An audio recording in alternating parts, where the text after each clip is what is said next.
Ызғарлы жел терезені сабалап, Зәулім Сұлтанбековтер әулетінің көне үйінің әйнегін тоқтаусыз соғып тұрған күндердің бірі еді. Күздің бұлтты күні көкжиекке дейін мұңға бүккендей.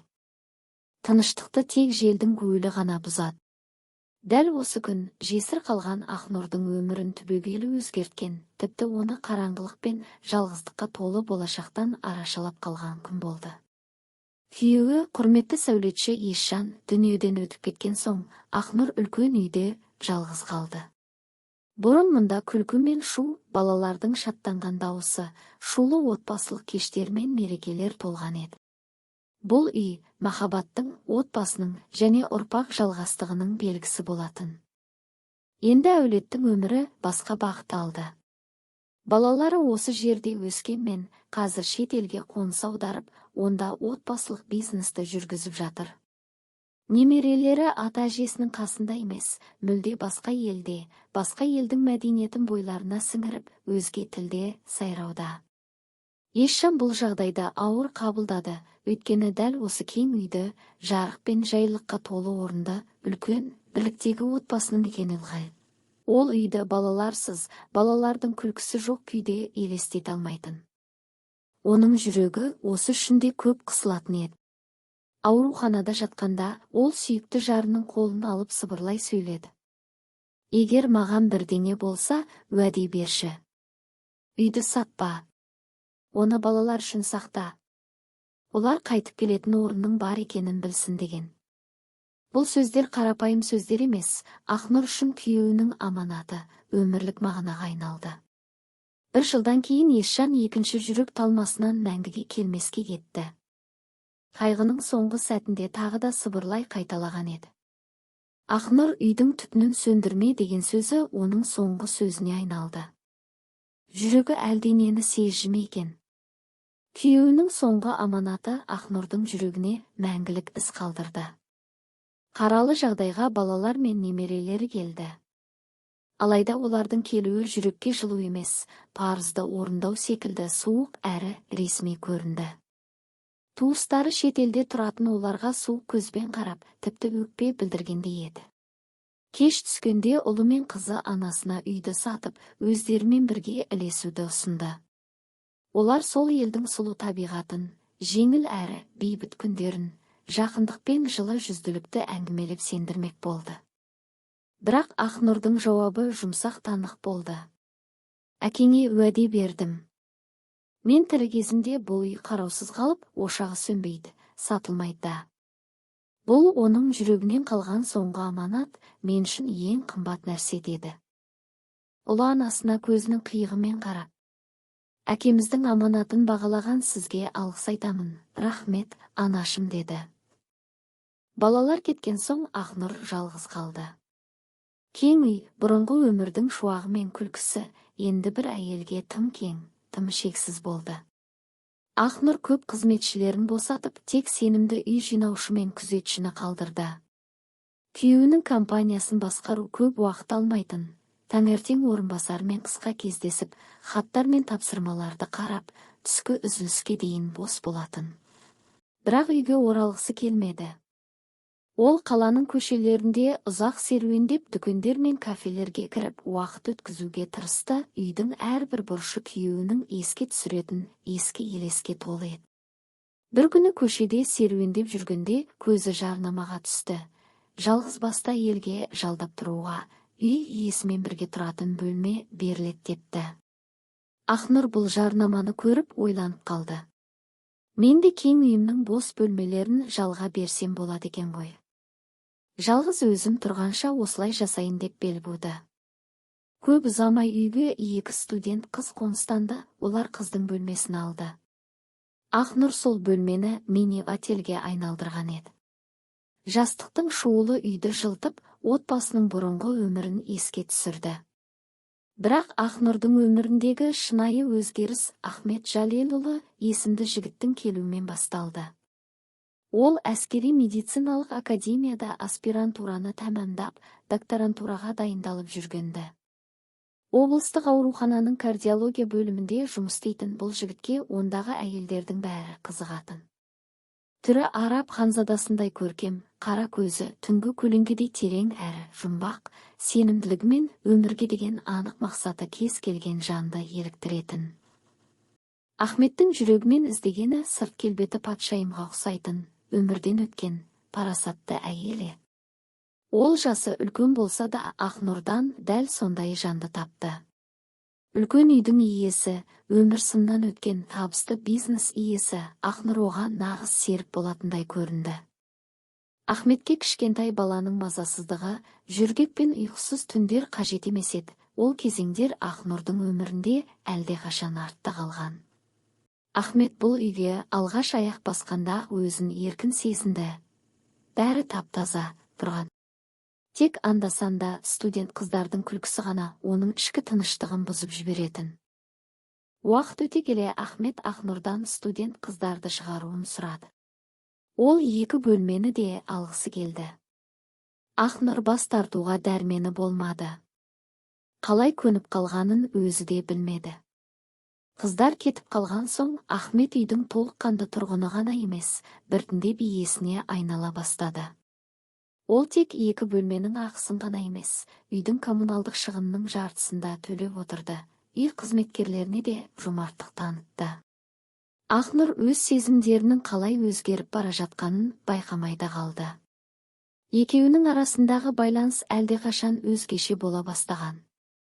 Бейресми болса да ол өзін әлдебір жұптың екінші жартысы секілді сезіне бастады. Алғашында Ақнұр қарсылық білдірді.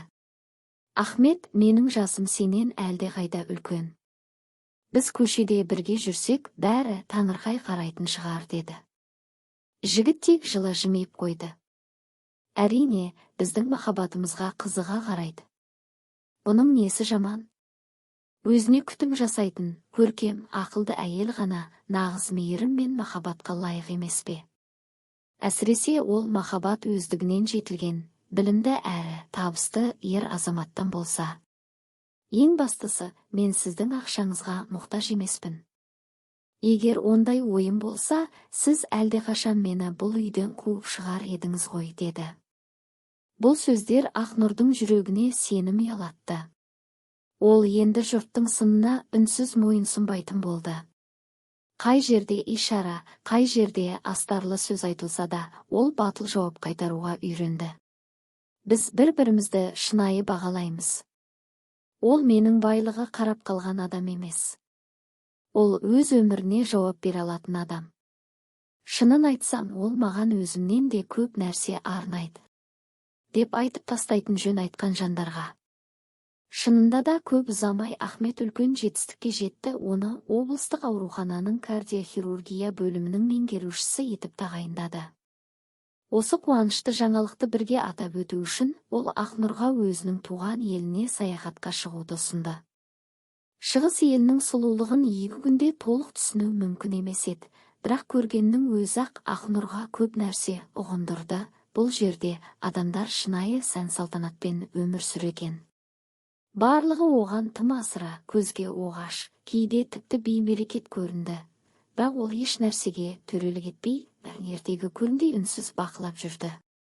Бұл өзге бір әлем, өзге бір мәдениет еді. Әр қимыл, әр зат, байлық пен дәстүрдің үндестігімен сөйлеп тұрғандай.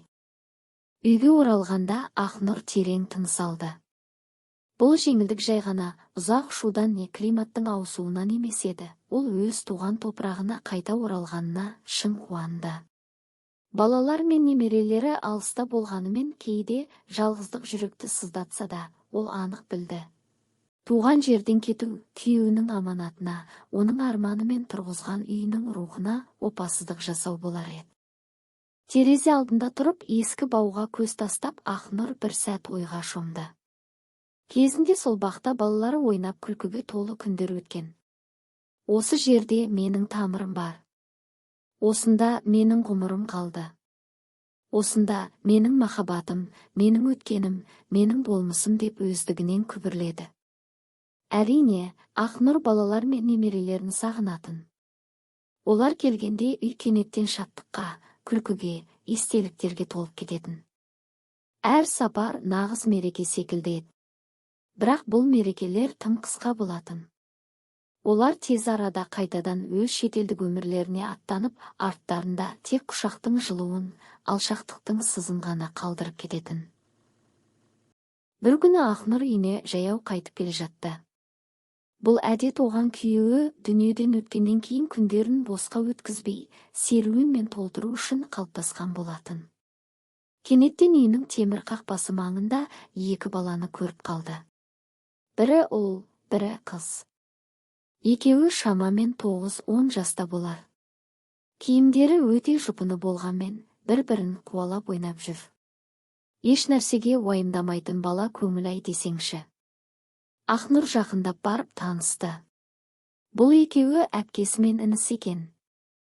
Бірден-ақ бауыр екендері білініп тұрды, бірақ мінездері мүлде бөлек. Әпкесі нәзік, үлкен көздері алаңмен, үреймен толып тұрса, інісі керісінше сенімді, тіпті сәл қиқарлау көрінді. Ақнұрдың бойында оларға тек аяушылық емес, бірден жылылық, жан тарту оянды. Әйел сөмкесінен ақша алып, балалардың әрқайсысына ұсынды. Балалардың жүздері жайнап шыға келді. «Рахмет, мейірімді апа», деді інісі. «Біз сізді енді ешқашан ұмытпаймыз», деп қосып қойды әпкесі Роза. Кейінірек Ақнұр оларға жаңа апельсин әкеліп берді, дөңгелектеп кесіп, әдемі етіп ұсынды. Балалар тілімдерді абайлап қабығынан ұстап, қымбат қазына ұстағандай қабылдады. Жеп жіберуге асықпады. Әр сәттен, әр бөлшектен ләззат алып, мейіріммен алғаш кездескендей әсердеді. Бір анадан туған, бірақ қандай әр түрлі деп ойлады Ақнұр, жүрегі жылы естелікке толып. Алайда тағдыр мейірімді жүректі адамдарды үнемі аямайтыны бар. Бір күні кешке қақпадан қоңырау қайта-қайта шырылдап, күзетші далаға шықты. Қақпаның алдында, жыпылықтаған көше шамның астында, жалғыз сұлба тұр екен. Бұл кішкентай қыз Роза еді. Күзетші қатты сөйлеп, қорқыта бастады. «Сен неге келдің? Мына жер мәдениетті адамдардың үйі. Жоғал тез». Осы шуға Ақнұрдың өзі де сыртқа шықты. Қыздың жасқа толы, қорқып кеткен жүзін көргенде, ол үнсіз жақындап келіп, қолынан ұстап, үйге ертіп кірді. «Не болды, Роза? Неге жылап тұрсың? Ағаң қайда?» Роза бетін алақанымен жауып, булыға жылап жауап берді. «Бүгін бізге ешкім ештеңе бермеді. Сосын бір дүкенге кіріп нан алмақ болдық. Мен батонды күртеме жасырдым, ал інім сүт алды. Сосын күзетші көріп қойды. Артымыздан қуды. Біз жүгіріп жолдан өттік. Сол кезде інімді жүк көлігі қағып кетті. Адамдар жиналып жанында тұрды. Мен жақындамақ едім, бірақ сол күзетшіні көріп қорқып қашып кеттім. Енді үйге қайтуға қорқам» деді. Қыз тағы да еңіреп жылады. Әзер тұрған денесі дірілдеп, жүдеп жадағаны көрініп ақ тұр. Ақнұр оны өз немересіндей құшақтап, маңдайынан сипап сыбырлады. «Қорықпа, Роза, бүгін сен менің жанымда боласың. Түнде қызметшінің бөлмесінде ұйықтайсың, ал ертең мен өзім сені үйіңе апарамын. Тек маған мекен жайыңды айтшы, балам. Біз жұмысшылар кентіндегі баракта тұрамыз», деді Роза көз жасын сүртіп. «Үлкен әпкеммен тұрамын. Ол үйде жиі болмайды, кетіп қала береді. Ал ата-анамыз қайтыс болған», деді. Ақнұр бірден қызметші қызды шақырып, қызды жылы тамақпен тойдыруды, кейін жуындырып, киіндіруді тапсырды. Қызды жуындырып, шашын тарап, таза жұмсақ пижама кигізді. Оған үлкен жұмсақ креслоға жайлы төсек салынып берілді. Бірақ ең жайлы бұрыштың өзінде де Роза тыныш ұйықтай алмады. Ұйықтап жатып, оқта-текте сыбырлап, інісінің есімін айтып, жылап жатты. Жүрегі жылап жатқан бейкүнә балақай еді. Келесі күні таңертең Ақнұр қызды өзі үйіне апарды. Барак маңында полицей көлігі тұр екен. Айналада адамдар жиналған, біреулер айғайлап, біреулер жылап жатыр. Ақнұр көліктен түсіп, Розаның қолын қаттырақ қысып, қасына ертіп жүрді. Ол полицейлермен сәлемдесіп, бірнеше сұраққа жауап берді.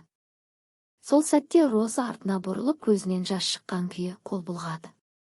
Рахмет, тәте Ақнұр. Мен сізді ешқашан ұмытпаймын. Бұл күн Ақнұрдың жүрегінде өшпес із қалдырды. Кешке дейін оның көз алдында сол сәттер елестеп тұрды. Лас, жалаң аяқ балалар, полицей көлігін қоршаған бейшара жандар. Бала мейіріммен қорғансыз өсіп жатыр. Қанша отбасы аш-жалаңаш күнкөрістің шетінде өмір сүріп келеді, деп ойлады ол. Алайда кешке оны жайсыз тосынсый күтіп тұрды. Түндегі кезекшілік жұмыстан оралған Ахмет үйде түнеген қыз жайында естігенде дау шығарды. Сенен өтініп сұраймын, ондай адамдарды үйге енді ешқашан әкелме. Олардан бірге түрлі жұқпалы аурулар жұғады. Соның бәрінен кейін қалай құтыламыз, ойладың ба? Егер мені шынымен жақсы көрсең, уәде бер, менің үйіме тентірегендер, жоқ-жұтаң мен кембағалдар кірмейтін болсын. Деп бір жағынан талапта қоя бастады. Менің үйімде ондай бейшараларды көргім келмейді. Деп қосып қойды сөзінің соңына. Ақнұрды таңғалдырған тек Ахметтің қатқыл, менменсіп сөйлеуі емес еді. Бұрынғыдай сыпайы, тіпті тым майда тілді жігіт мүлде басқа адамға айналып кеткендей болды. Ең сорақысы оның менің үйімде айтқаны болды. Дәл сол сәтте ғана бәрі анық болды. Ішкі дүниесі бірден мұз болып қатты. Ол енді түсінді, Ахмет жай ғана өзіне елтіп жүрген жас жігіт емес. Ол осы үйге көз тігіп жүр. Ал бұл шаңырақты күйеуі ешжан кейінгі ұрпағына аманаттап кеткен. Сонша уақыт аңғармағаным қалай? Деді ішінен күйініп. Ішкі күйзелісін әрең тежеп, сабырмен, бірақ ескерту лебімен сөйледі. Ахмет, мен сені танымай тұрмын. Сонда сен кішкентай балаларды соншалықты жек көресің бе? Ахмет кілт жұмсарғандай болды. Ғылым туралы, болашақ докторлық жайлы, қамқорлық жайлы сөз қозғады. Бірақ бәрі тым жасанды естілді. Әсіресе ол тағы да менің үйім дегенде Ақнұрдың жүрегіне қатты аяз өрнегін салды. Жоқ, жаным. Бұл үй саған бұйырмайды. Ешқашан. Деді іштей. Сөйтіп өмірінде алғаш рет ол ойын анық айтуға бел буды. Әрине, мен сенің ғылым жолында жетістікке жеткеніңді қалаймын. Тіпті академик болсаң да қарсы емеспін. Бірақ бұл үй менің марқұм күйеуім Ешжанның қолынан шыққан. Бұл біздің балаларыма, немерелерімізге тиесілі орын. Олар қайтып оралуға тиіс шаңырақ.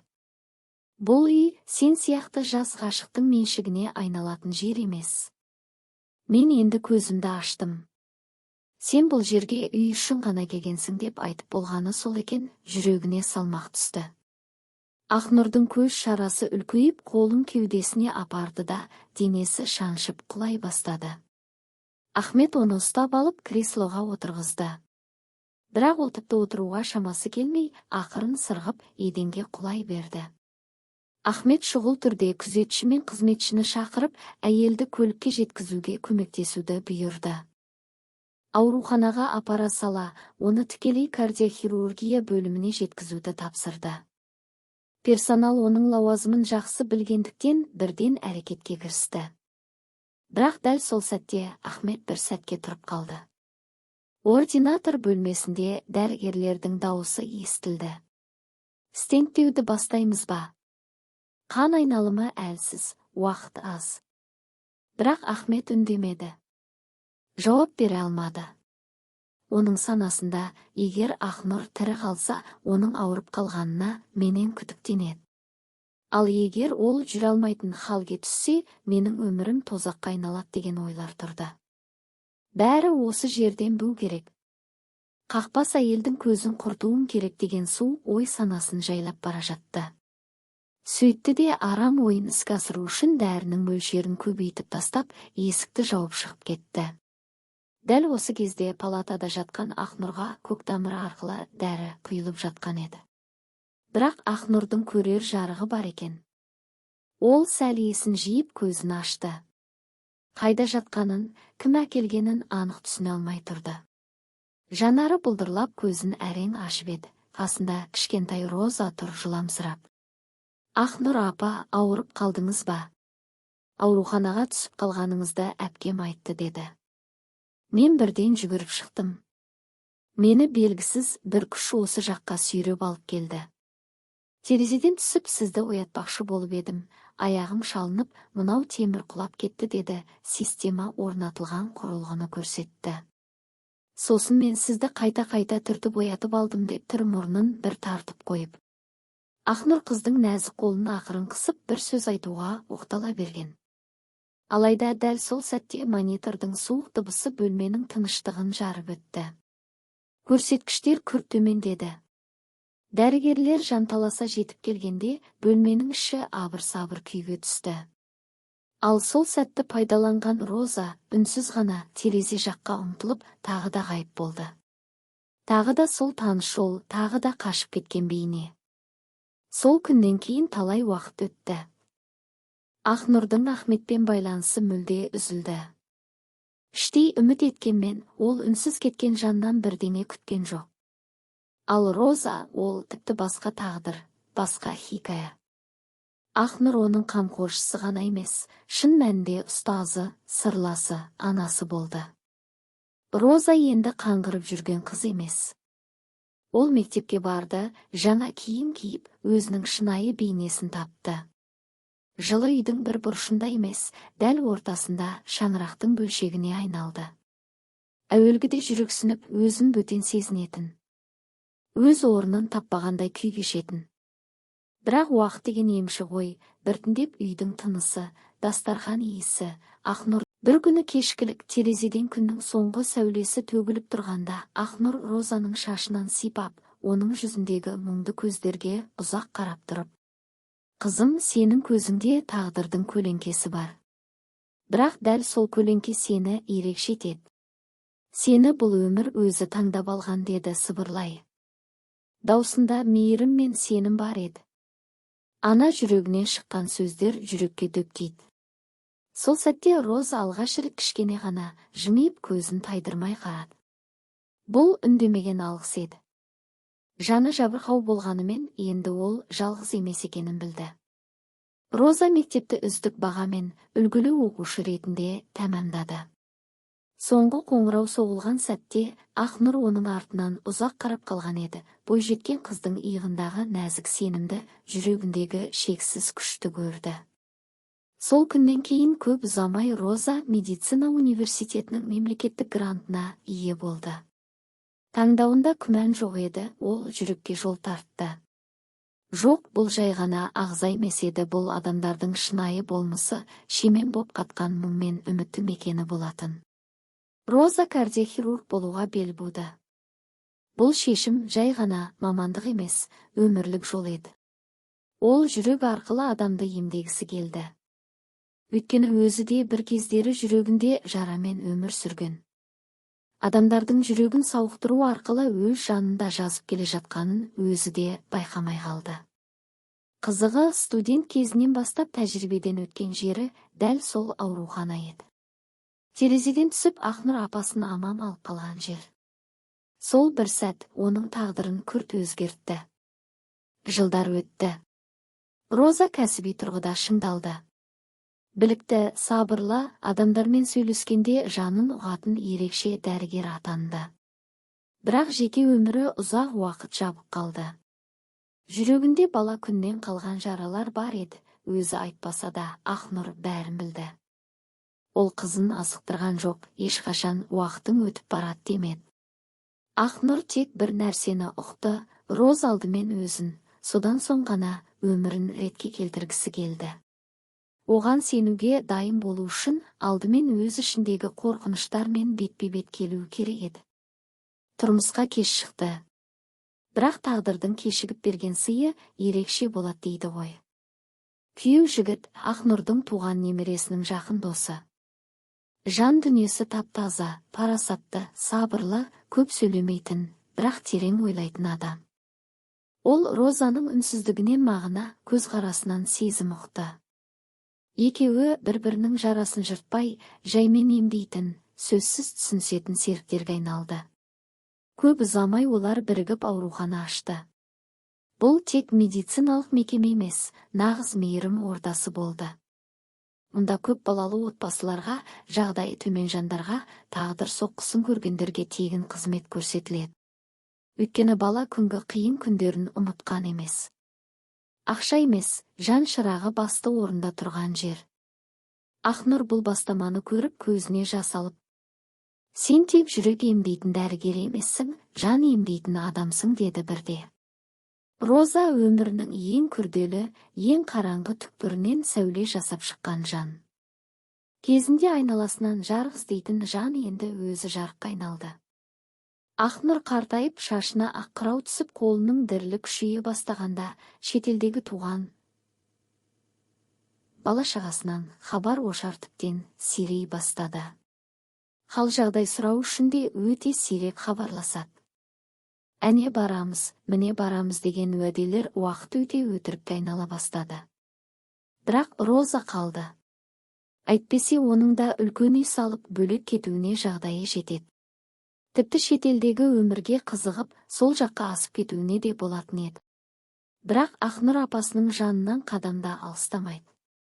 Өйткені Ақнұр апасының көрсеткен қамқоры оның балалық шағын жылытып, жүрегіне алғаш рет сенім ұялатқан мекен еді. Енді сол үйге ол өз жылуын әкеледі. Өйткені бұл үй Ақнұр апасына күйеуінен аманат болып қалған. Үйді қараусыз қалдырмайды.